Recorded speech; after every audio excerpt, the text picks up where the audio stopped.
Therefore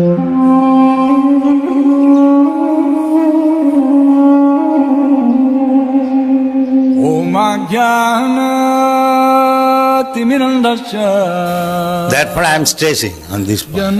Where is book? Where is book? Where is book? So kindly help me. This is my request. हरे कृष्णा। श्रीला प्रभुपाद की जय। निताई गौर प्रेमानंदे। हरि हरि बोल। तो आज का हमारा विषय है भाई भगवद गीता क्यों पढ़े। सारे शास्त्र, सारे वेद, यहाँ तक शिवजी, ब्रह्मा, ऋषि मुनि एक ही बात कर रहे हैं, भगवद गीता। ऐसा क्या है भगवद गीता में? यहाँ तक कि तराजू के एक पलड़े में भगवद गीता और दूसरे पलड़े में सारे शास्त्र, सारे वेद, फिर भी भगवद गीता का जो पलड़ा है वो हमेशा भारी रहता है। गीता शास्त्रम इदम पुण्यम या पठेत पर्यत पुमान विष्णु पदम अवापनोति भय शोक आदि वर्जिता। कि भगवद गीता इतनी पुण्य है, भगवद गीता इतनी पवित्र है कि इसको छूने मात्र से ही व्यक्ति जो है वो शुद्ध हो जाता है, पवित्र हो जाता है। और उसके बारे में क्या कहेंगे? जो भगवद गीता पढ़ता है या पठेत, जो भगवद गीता का अध्ययन करता है, उसके बारे में क्या कहेंगे? वो तो सही में इंसान बन जाएगा। या पठेत पर्यत पुमान, और जो भगवद गीता का अध्ययन करके श्रीमद् भगवद गीता की शिक्षाओं को अपने जीवन में धारण करता है, वो तो देवता ही बन जाता है। और फिर उसे भगवान विष्णु के परम धाम वैकुंठ धाम की प्राप्ति होती है, और जहाँ पर उसे भगवान के चरण कमलों की प्राप्ति होती है। वो तत्पश्चात उसके सारे भय, सारे शोक वो जो है समाप्त हो जाते हैं, और उसका अगला जो जीवन है वो आध्यात्मिक जीवन होता है। यहाँ तक लिखा है कि जो व्यक्ति सिंसियरली और गंभीरता के साथ भगवद गीता का अध्ययन करता है, उसके पिछले जन्मों के जितने भी पाप कर्मों के फल है वो कभी भी उसके ऊपर अपना प्रभाव नहीं डालते। गीता सो गीता कर्तव्य किम अन्य शास्त्र विस्तरे। गीता सो गीता कर्तव्य किम अन्य शास्त्र विस्तरे। या स्वयं पदम नाभस्य मुख पद्मान विनिसरिता। अर्थात कि गीता का अध्ययन करना, गीता को सो गीता करना हर एक जीव का कर्तव्य है, हर एक जीव का धर्म है कि गीता का अध्ययन करना। गीता सो गीता कर्तव्य। और क्योंकि गीता भगवान के मुख से निकली है और गीता सारे शास्त्रों का सार है, और जो व्यक्ति गीता का अध्ययन कर लेता है उसे अलग से सेपरेटली अन्य वैदिक साहित्यों को, अन्य वैदिक शास्त्रों को पढ़ने की आवश्यकता ही नहीं रहती। गंगा में जो स्नान करता है उसे तो मुक्ति मिलती है।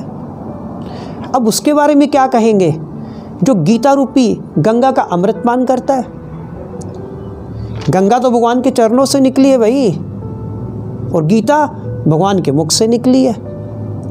वैसे देखा जाए भगवान के मुख और भगवान के चरणों में कोई ज़्यादा अंतर नहीं है, सेम ही है।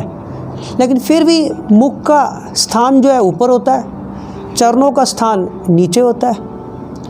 तो अगर निष्पक्ष अध्ययन से देखा जाए, गंगा की अपेक्षा गीता ज़्यादा महत्वपूर्ण है।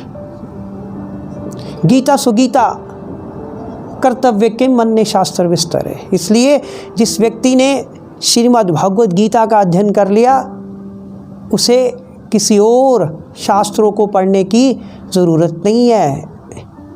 इवन शंकराचार्य अपने भजन भज गोविंदम में गीता की इम्पोर्टेंस के बारे में लिख रहे हैं। क्या बता रहे हैं? भगवद गीता किंचित अधीता भगवद गीता किंचित अधीता, गंगा जल लव कनिका पीता, सकृदपि येन मुरारी समर्चा, क्रियते तस्य ना यमेन चर्चा। कि जो व्यक्ति, शंकराचार्य कह रहे हैं कि अपने जीवन काल में जो व्यक्ति केवल एक बार किंचित मात्र थोड़ी सी भगवद गीता का अध्ययन कर लेता है या श्रवण कर लेता है, भगवद गीता की एक लाइन ही पढ़ लेता है, भगवद गीता की एक लाइन ही श्रवण कर लेता है, कहते उसे कभी भी मृत्यु के बाद यमराज से चर्चा नहीं करनी पड़ती, अर्थात उसे कभी भी नरक नहीं जाना पड़ता। और सकृदपि येन मुरारी समर्चा, कि जो अपने जीवन में केवल एक बार भगवान मुरारी, भगवान कृष्ण का अर्चन करता है, भगवान कृष्ण की पूजा भक्ति करता है, भगवान कृष्ण की कथा को केवल एक क्षण के लिए श्रवण कर लेता है, उसे भी कभी नरक नहीं जाना पड़ता। इतनी इम्पोर्टेंस है भगवद गीता की। और जो व्यक्ति भगवद गीता रूपी गंगा में स्नान करता है, उसके सारे इस भौतिक संसार के जितने भी कलमश है वो धुल जाते हैं। वो यहाँ तक वैष्णव लिख रहे हैं कि चाहे आपके पास कितनी भी ओपुलेंसेस क्यों ना हो, कितने भी आप धनी क्यों ना हो, आप चाहे कितने भी सुंदर क्यों ना हो, चाहे आप कितने भी सुंदर क्यों ना हो, चाहे आपके पास कितनी भी एजुकेशन क्यों ना हो, अगर आपके पास भगवद गीता का ज्ञान नहीं है, अगर आपके पास भगवद गीता की नॉलेज नहीं है, तो आपसे गिरा हुआ व्यक्ति कोई नहीं है। मैं हमेशा एक एग्जांपल देता हूँ कि अगर हम बाज़ार से एक ट्रांजिस्टर लेकर आते हैं और उसको सीधे ही प्लग में लगा देते हैं, तो हम 1 मिनट के बाद देखते हैं कि उसमें से धुआं निकल रहा है, वो ट्रांजिस्टर सड़ गया। क्या कारण था? नया ट्रांजिस्टर इतना कीमती, वो तो एक क्षण में सड़ गया। तो उसके साथ एक मैनुअल बुक मिली थी, तो उस मैनुअल बुक को जब हमने खोला और उसको देखा तो उस पर लिखा था कि ये ट्रांजिस्टर है 2.5 वोल्ट की बैटरी पे वर्क करता है। तो हमने उसको 220 वोल्ट की बैटरी पे चला दिया, वो सड़ गया। ठीक उसी प्रकार हमारा ये मनुष्य जीवन भी, हमारा ये मनुष्य शरीर भी एक यंत्र की तरह ही है। और इस यंत्र को चलाने के लिए भी भगवान श्री कृष्ण ने हमें भी एक मैनुअल दिया है, और उस मैनुअल का नाम है श्रीमद् भगवद गीता। अगर हम उस मैनुअल को बिना पढ़े इस मनुष्य शरीर रूपी यंत्र को चलाएंगे, हमारा भी वैसा ही हाल होगा जैसा हाल उस ट्रांजिस्टर का हुआ।